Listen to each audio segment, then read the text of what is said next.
हर हर महादेव। हार्दिक स्वागत करती हूँ आप लोग का अपने चैनल पे। महादेव जी की कृपा से आप लोग सकुशल अच्छे होंगे। आज मैं बताऊंगी श्री कृष्ण जन्म की कथा। चलिए शुरू करती हूँ। प्लीज़ मेरे चैनल पर बने रहे, मेरे चैनल सब्सक्राइब, वीडियो को लाइक कर दे। चलिए शुरू करती हूँ। हे राजा परीक्षित, अब मैं तुमको भगवान वासुदेव कृष्ण की लीलाओं का वर्णन विस्तार से सुनाता हूँ। एक बार ब्रह्मा जी ने देवताओं से कहा कि जब मैं समाधि में था तभी मैंने आकाशवाणी सुनी थी कि वे नारायण देवताओं को भी देवता हैं। जब जब पृथ्वी पर पापियों के बोझ से डगमगाती है तब तब ईश्वर नाना रूपों में जन्म लेकर पापियों का विनाश करते हैं। भगवान अपनी काल शक्ति के द्वारा पृथ्वी के कष्ट को भार को दूर करते हैं और हुए पृथ्वी पर लीलाएं करते हुए वासुदेव के यहाँ देवकी की कोख में स्वयं नारायण भगवान श्री कृष्ण जन्म लेंगे। उनकी और उनकी प्रिया राधा जी की सेवा के लिए देवकन्याएं भी जन्म लेगी। यह कहते हुए ब्रह्मा जी अपने लोक को चले गए। हे राजन, यदुकुल में सब यादवों के अधिपति सूरसेन नाम का एक बहुत प्रतापी यशस्वी राजा हुआ, जिसने मथुरापुरी में निवास कर माथुर और सुरसेन नाम के देशों का राज्य किया। राजा सुरसेन का बड़ा बेटा वासुदेव विवाह करके अपनी पत्नी के साथ रथ पर सवार होकर अपने घर चला। राजा उग्रसेन के बेटे कंस ने अपनी चचेरी बहन को खुश करने के लिए वासुदेव के रथ पर बैठकर घोड़े की डोर पकड़ ली। वर वधू को लेकर सारथी कंस रथ हाँकने लगा। तभी मार्ग में कुछ दूर आने पर आकाशवाणी हुई कि हे कंस, तूने जिस बहन को इतने आदर के साथ रथ पर बैठाकर पहुंचाने के लिए जा रहे हो, उसके 8वें गर्भ से तुझे मारने वाला तेरा परम शत्रु पैदा होगा। यह सुनकर मारे क्रोध के उसने अपनी बहन को रथ से खींच लिया और उसके सिर के केस पकड़कर हाथ में तलवार उठाकर अबला को मारना चाहा। तब वासुदेव जी ने रथ से कूदकर उसी कठोर हाथ को पकड़ लिया और कहा, हे कंस, तुम्हारे जैसे सूरवीर के हाथ एक स्त्री को वध हो, यह तुम्हें शोभा नहीं देता। स्त्री वध कर कलंक अपने सिर पर न लो। जो तुम्हारी बहन है इसके खाड़े की धार पर क्यों उतारते हो? यदि आकाशवाणी के भय से ऐसा करते हो तो इसका क्या दोष? इससे जो पुत्र उत्पन्न होगा वह तुम्हारा शत्रु होगा, न कि वह तुम्हारी बहन। हे कंस, मैं इसके सभी बालकों को जन्म लेते ही लाकर तुम्हें सौंप दिया करूंगा। इस प्रकार वासुदेव ने बहुत आग्रह किया और कंस को ऊंचा नीचा समझाया, बहुत प्रकार से उसकी रक्षा के लिए विश्वास दिलाया। तब उसने देवकी के वध की इच्छा त्याग दी। देवकी का पहला पुत्र कीर्तिमान उत्पन्न हुआ। वासुदेव जी ने उसे कंस के यहाँ यह कहते हुए सौंप दिया कि हे कंस, यह देवकी का पहला पुत्र है, इसे मैं तुम्हें देता हूँ। तब वासुदेव जी की सत्य प्रतिज्ञा और सत्य में इस प्रेम को देखकर कंस मन ही मन बड़ा प्रसन्न हुआ और वासुदेव जी से बोला कि वासुदेव, तुमने इस बालक को लेकर अपने घर को लौट जाओ, क्योंकि इससे तो मुझे डर नहीं है। मैं इसे लेकर क्या करूँगा? इधर कंस के अत्याचारों से प्रजा पीड़ित हो त्राय त्राय कर रही थी। तब पाप का घड़ा किस प्रकार भरे, इसके लिए देवर्षि नारद कंस के पास आए। कंस नारद जी का बड़ा भक्त था। नारद जी ने कंस से कहा, देखो, तुम्हारी इस मथुरापुरी में यह जो वासुदेव, देवकी, नंद, यशोदा जितने भी यदुवंशी हैं, वे सब आपका अबाल वृद्ध नर नारी अपने मित्र कुटुंबियों सहित सब तुम्हारे प्रतिकूल हैं, रहते हैं, तुम्हारे अधीन और काटते हैं। तुम्हारी जड़, यह अंकुर आदि जितने भी हैं सब तुम्हारे शत्रु हैं, क्योंकि इन सब में देवताओं का अंश है। इससे सब तुम्हारा वध चाहते हैं। हे राजन, कंस से ऐसा कहकर नारद जी तो चले गए। इधर कंस समस्त गोपों को कष्ट देने लगा और वासुदेव देवकी के पाँवों में तो बेड़ी डालकर उन्हें जेलखाने में बंद कर दिया। एक तो आकाशवाणी से यूं ही चिढ़ा हुआ था, दूसरे नारद जी ने आकर उसके क्रोधाग्नि को और भी भड़का दिया। विष्णु के भय से देवकी के गर्भ से जो जो पुत्र उत्पन्न होते गए, कंस उन्हें लेकर सबका वध करता गया। कंस पूर्व जन्म में कालनेमी राक्षस था जिसे भगवान कृष्ण की इच्छा से ही हनुमान जी ने मार डाला था। वहीं कालनेमी अब कंस होकर उत्पन्न हुआ।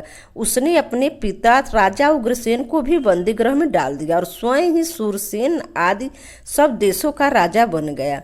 श्री सुखदेव जी बोले, हे राजा परीक्षित, जब कंस ने देवकी के 6 पुत्रों को मार डाला तब विष्णु जी के तेज ने देवकी के 7वें गर्भ में आकर प्रवेश किया, अर्थात भगवान श्रीहरि स्वयं देवकी के गर्भ में आए।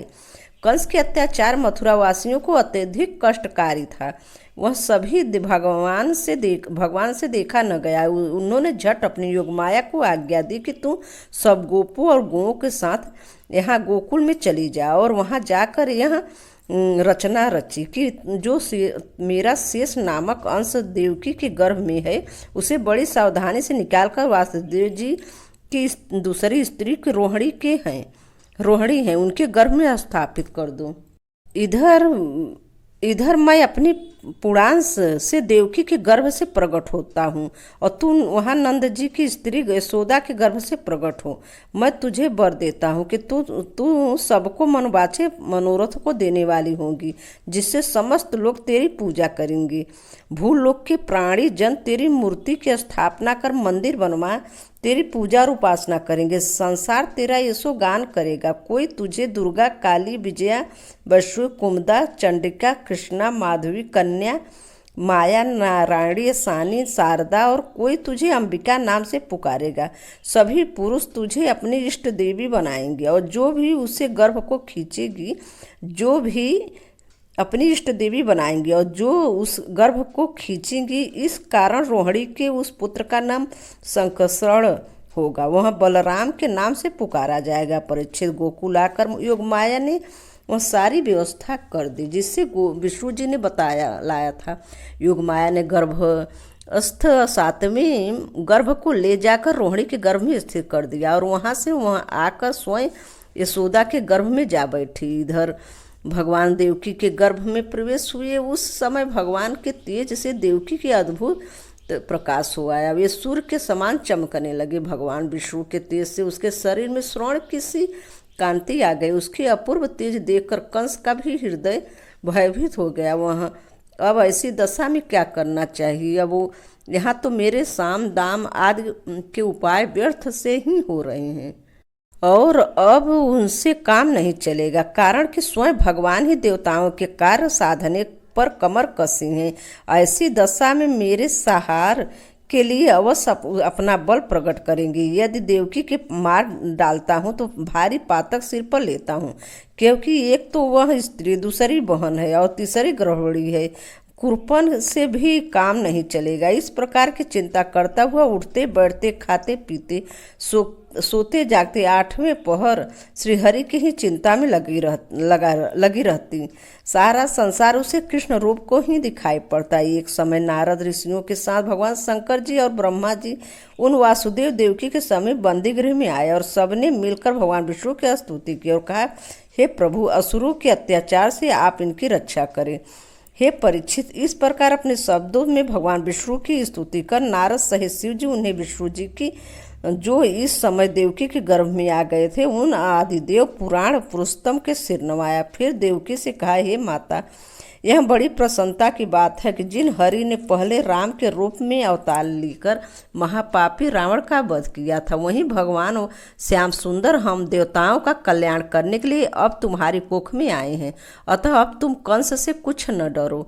साक्षात भगवान ही तुम्हारे पुत्र होकर आए हैं। हे कंस को मारकर सब यदुवंशियों की रक्षा करके श्री हरि भगवान विष्णु श्री कृष्ण की स्तुति कर नारद, ब्रह्मा और शिव आदि सब देवता अपने अपने लोक को चले गए। श्री हरि अपना चतुर्भुज रूप धारण कर कंस के बंदी गृह में देवकी के गर्भ से प्रकट हुए, जो चारों ओर प्रकाश फैल गया। वासुदेव कहने लगे, हे सच्चा श्री हरि ही मेरे पुत्र रूप से प्रकट हुए हैं। इस दुष्ट कंस ने बड़ी अत्याचार कर रखा है। जब उसने जब इसने सुना कि आप मेरे घर आकर प्रकट होंगे, तब उसने क्रोध से मेरे 6 पुत्रों को वध कर दिया है। अब वह अपने दूतों से यह समाचार सुनकर हाथ में तलवार लेकर यहाँ दौड़ा हुआ आएगा। सो हे प्रभु, आप वहीं अभी से सावधान हो जाएं। श्री सुखदेव जी बोले, वासुदेव जी के ऐसा कहकर चुप हुए कि तभी पुत्र रूप में खड़े हुए चतुर्भुज भगवान को देखकर मन में बारंबार प्रसन्न होती हुई देवकी बोली, हे नाथ, अब इस दुष्ट से मेरी रक्षा कीजिए। आप कोई ऐसा युक्ति निकाले जिससे इसका भेद उसे मालूम न हो सके, क्योंकि इस पापी दुष्ट कंस ने मेरे बहुत से पुत्र मार डाले। इस कारण मैं डरती हूँ कि वह कहीं आप पर न आक्रमण करे। हे विश्वमूर्ति, अब आप इस अलौकिक चतुर्भुज रूप को श्रद्धा गुप्त ही रखिए। तब श्री कृष्णचंद्र बोले, हे माता देवकी, मैंने आपको चतुर्भुज रूप इसलिए दिखाया कि जिससे आपको पहले के अपने जन्म का स्मरण हो जाए, आप लोग मेरे प्रीत पुत्र भाव रख सको। हे देवी, स्वयंभू मनवंतर में जब आपने जन्म लिया तब आपका नाम प्रसन था और वासुदेव का नाम सुतवा प्रजापति था। तब मैंने माता प्रसन के गर्भ से जन्म लिया, फिर वहीं तुम दोनों अदिति और कश्यप के नाम से उत्पन्न हुए। तब मैं वामन रूप के धर कर प्रकट हुआ। तो हे देवकी, वह अब उन कश्यप अदिति रूपधारी तुम्हारे तीसरे जन्म में पहले दिखाए हुए उस चतुर्भुज रूप में से मैं फिर उत्पन्न हुआ हूँ। इस अपने उस वचन को जो मैंने तुम्हें दिया था कि मैं तुम्हारा पुत्र होऊंगा, उसे पूरा किया।